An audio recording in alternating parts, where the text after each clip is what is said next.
E pô, beleza, eu vou gravar esse vídeo rapidinho, porque na verdade eu tô há mais de um mês pra gravar esse vídeo. Cheguei a gravar umas 2 vezes, mas não consigo tempo de editar ele, porque fica longo, fica isso, fica aquilo.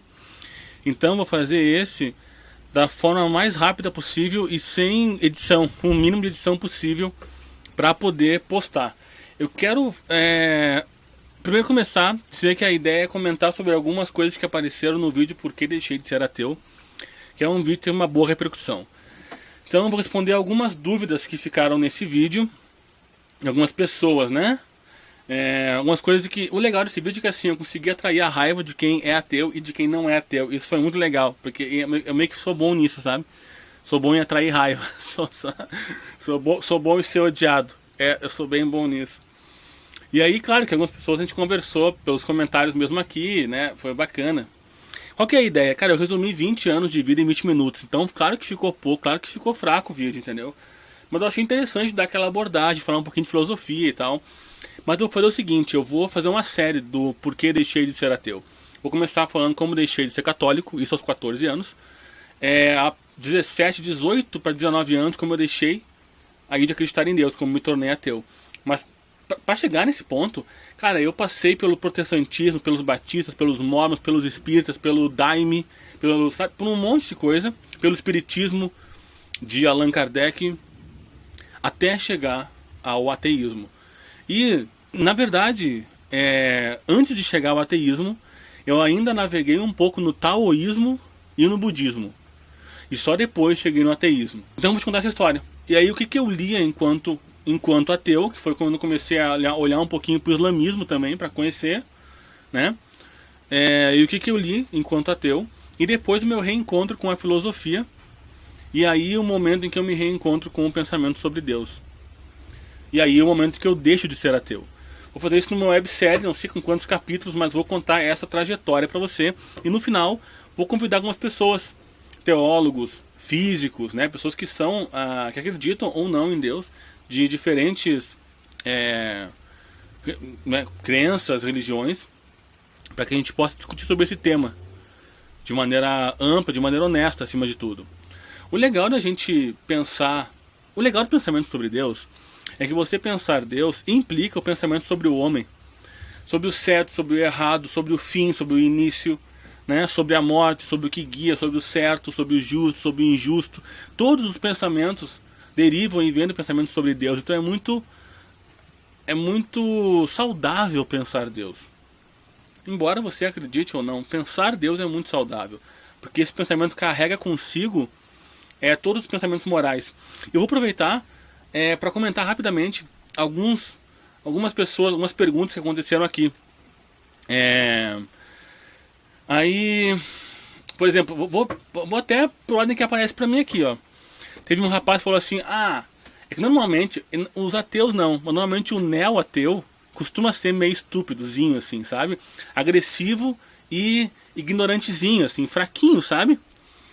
Mas tudo bem, faz parte, tem neo-ateu, tem neo-ateu, que é uma categoria de ateu, que é o cara que nunca leu porra nenhuma, e ele não acredita em Deus, porque para ele um Deus, um homem velhinho, que fica julgando a vida das pessoas, não é uma coisa viável.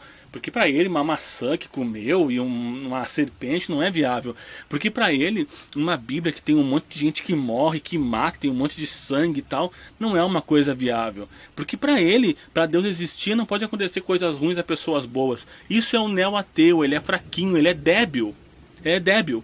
E é interessante que ele veja esses vídeos para que ele amplie sua visão de mundo. O ateu, eu tenho muitos amigos ateus, ele costuma ser um cara muito mais inteligente, e normalmente ele é um cara que até me diz assim, cara, eu gostaria pra caralho que existisse tudo isso, um Deus e uma história e tal. Eu não acredito, mas eu gostaria. Um ateu que se preze é um cara que tem razão suficiente pra dizer isso. Cara, eu ia achar do caralho que tivesse uma vida, uma ressurreição, alguma história assim, que não fosse um fim visceral, mas eu não acredito que tenha.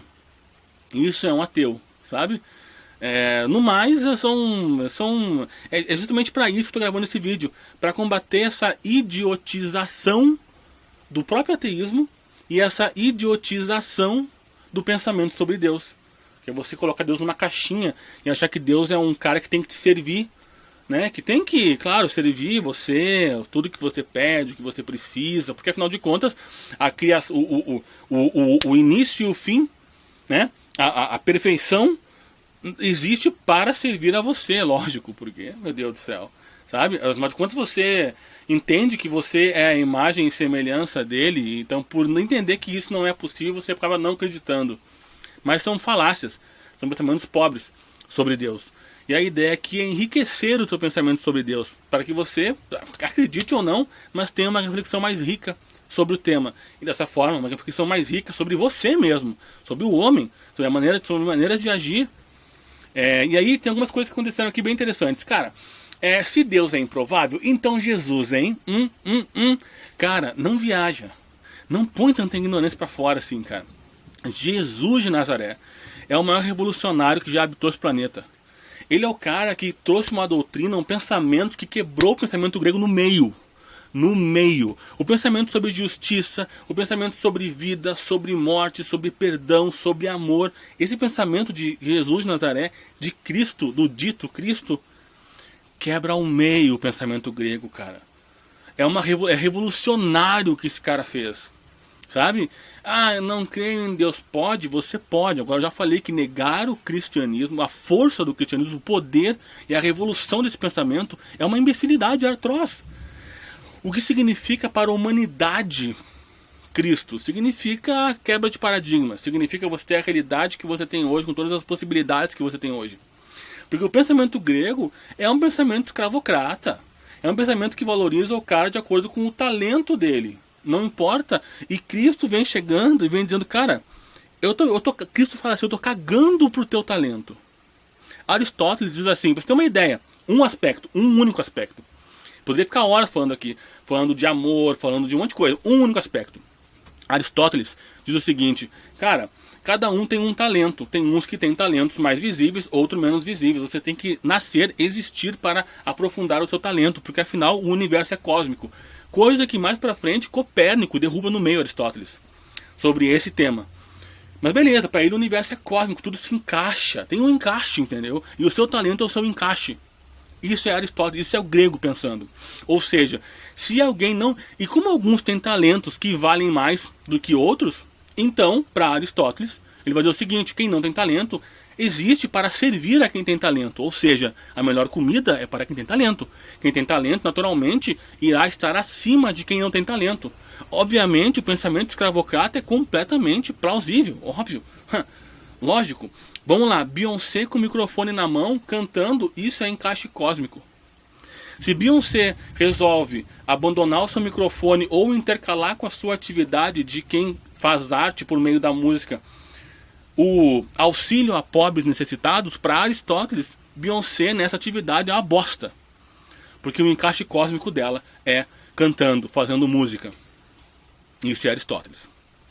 Então, Aristóteles alguns têm talento, outros não. Alguns talentos valem mais do que outros.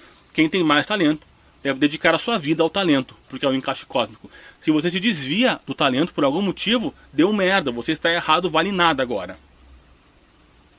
Aristóteles. Cristo quebra no meio isso.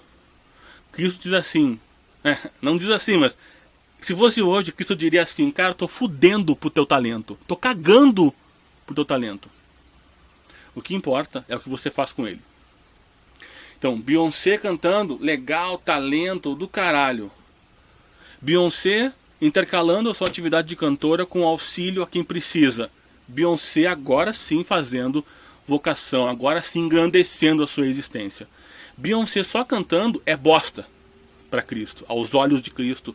Beyoncé, talento maravilhoso, só cantando é bosta. Beyoncé cantando e tocando as pessoas para um pensamento melhor, para uma atividade melhor, para uma reflexão melhor. Beyoncé, além de cantar, ajudando o próximo. Beyoncé agora faz o que nasceu para fazer: amar ao próximo. E isso é só um detalhe, porque o pensamento de Cristo vai muito além disso, vai muito além. Tudo que você conhece de justiça, o fato de poder punir alguém ou não, vem do dualismo, o pensamento platônico que é evoluído por Cristo. Então eu não vou me aprofundar na filosofia, estou dizendo o seguinte, cara, Jesus de Nazaré é o maior revolucionário que já habitou essa terra. E o pensamento cristão quebra no meio o pensamento grego e faz com que o que existe hoje seja possível de existir. Eu acho que o vídeo ficou grande, eu vou ter que parar ele agora. Ficou enorme, parei o vídeo agora. Então saiba, vai ter uma sequência do como deixei de ser ateu. Vou comentar esses pedacinhos, esses pensamentos, o que eu li, o que eu descobri, o porquê eu deixei a Igreja Católica depois, o que eu descobri como no protestantismo, nos batistas, nos mormons, nos espíritas, no daime. Depois, quando eu deixo de pensar, deixa de acreditar no pensamento cristão, em Cristo, e olho para o taoísmo, para o budismo, e depois o momento que eu me torno realmente ateu, o que eu leio, o que eu descubro, a minha reaproximação com a filosofia, e por fim, e por último, o momento em que eu me reencontro com o pensamento sobre Deus, e me reencontro com a crença sobre Deus. Nós vamos chegar nisso, e aí nesse momento procurarei fazer algumas entrevistas aqui no canal para enriquecer o pensamento sobre Deus. Essa é a ideia. Valeu, galera. Te inscreve, compartilha, comenta aqui e sempre com muita educação e muito respeito, certo? Porque aqui nós estamos num outro nível. Você já notou que eu sou meio velho, entendeu? Então o negócio aqui é fazer a coisa num nível de mais respeito para que a gente contribua com a existência um do outro. Pelo menos esse pequeno espaço na web aqui. Aqui do lado tem um monte de canal que vale a pena, você vai, xinga, briga, tá tudo certo, todo mundo ri. Aqui, cara, vamos trabalhar em cima do respeito, que vai ser muito legal. Nós vamos crescer muito, vamos trocar, vai ser muito bacana. Um grande abraço e até a próxima.